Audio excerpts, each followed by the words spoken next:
Eto pa ho mga kababayan, paglilinaw din doon sa mismong kalagayan ng dating Pangulong Duterte, especially ho doon sa medical na kalagayan. Sabi dito ng Pilipinas Today, hindi umano autorisado ang medical officer ng International Criminal Court para suriin ang fitness for trial ni dating Pangulong Duterte. Kumbaga, mga bossing, ang sinasabi dito yung pang regular na mga check-up at kung talagang medyo delikado, yung talagang ganun lang. Pero sasabihin, oh, ito, fit for trial si Duterte. Hindi.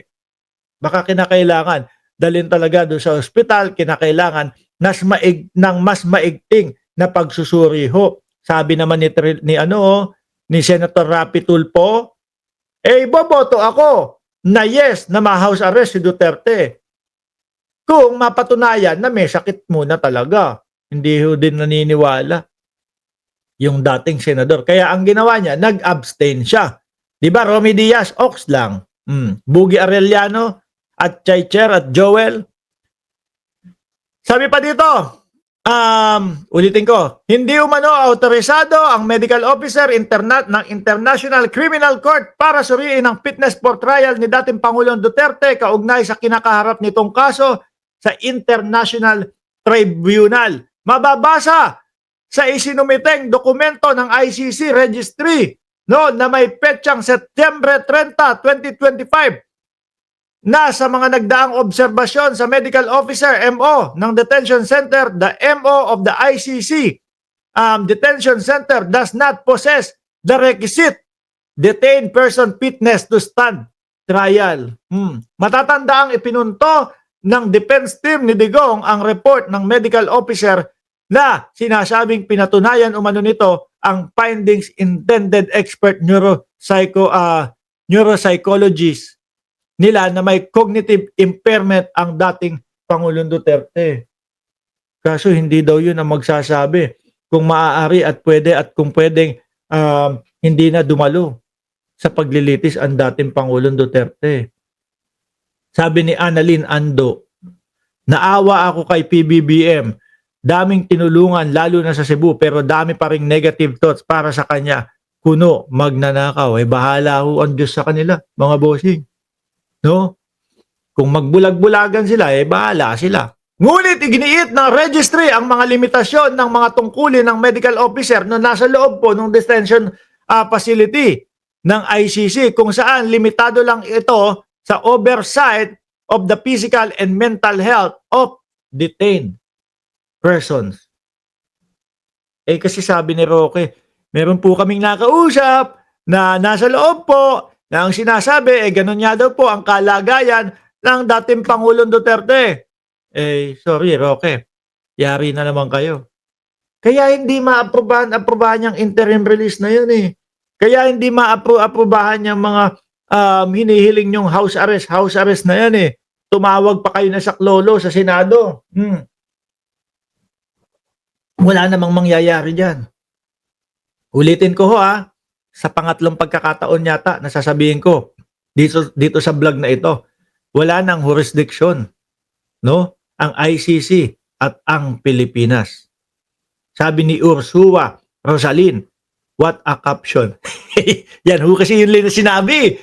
Yung pinost ni Senator Panfilo Lacson, mga kababayan Anyway, dahil napag-usapan na din natin, mga boss chief sir, itong ICC, alam nyo na kasunod.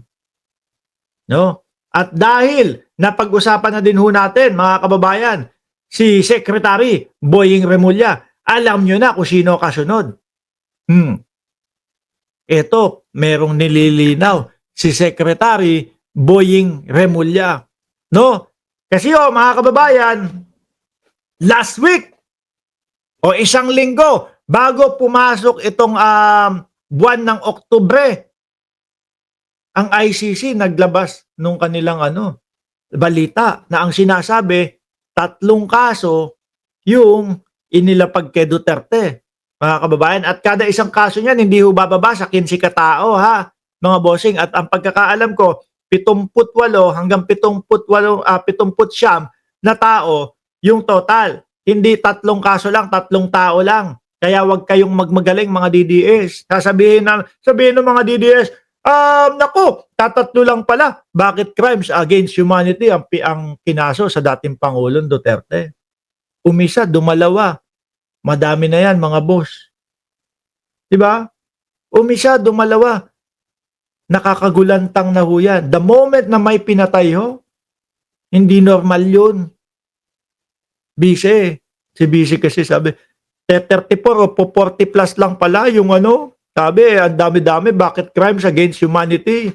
3 kategory po, sabi ni Mark Estacador. Ngayon Tabats! Kalma! No? Kalma. Wag maging berewek. Ayan na naman, magkakatanungan na naman tayo mga kababayan. Mark, ano yung berewek? Bago pong word na natutunan namin kaninang umaga nung nag-vlog tayo, berewek. Wag maging berewek. Bato, kayang-kaya mo yan. No? Ang sabi dito ng Daily Tribune na balita na sabi galing kay Justice Secretary Boying Remulla, wala pang arrest warrant until we see it, then there is none. Diba? Wala pa ba to? Paniwalaan nyo yan. Kalma lang. Huwag magpakaberewek. Sige. Ano po yung ibig sabihin ng berewek? Mga kababayan, sige na nga ako sasabihin ko dito. Pero isang beses ko na lang papaliwanag. Ang English po nun, very weak. No?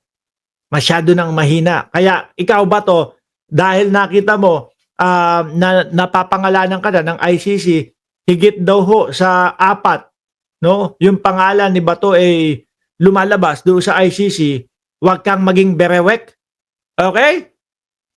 Yung unang word na natutunan natin mga kababayan, Mikmadi. Mikmadi. Ngayon naman po, kaninang umaga, berewek. Okay? Wala pa daw arrest warrant. Maniniwala kayo dito. Sorry, baka magalit sa atin si Secretary Boying Remulla. Hoy, loko-loko ka, Mark Ramos. Ito nga yung sinasabi ko sa inyo. Tapos, sasabihin mo, hindi ka naniniwala. Hindi ho. Sorry yung wala pang arrest warrant, hindi ako naniniwala dyan. Bakit to, mga bossing? Ganyan na ganyan din yung sa dating Pangulong Duterte Diba? Ganyan na ganyan ho yung sa dating Pangulong Duterte, mga kababayan. Ang ine-ebas nila, walang warrant of arrest. Sabay hinihintay lang pala na lumipad yung eroplano pabalik ho ng Pilipinas. Ayun!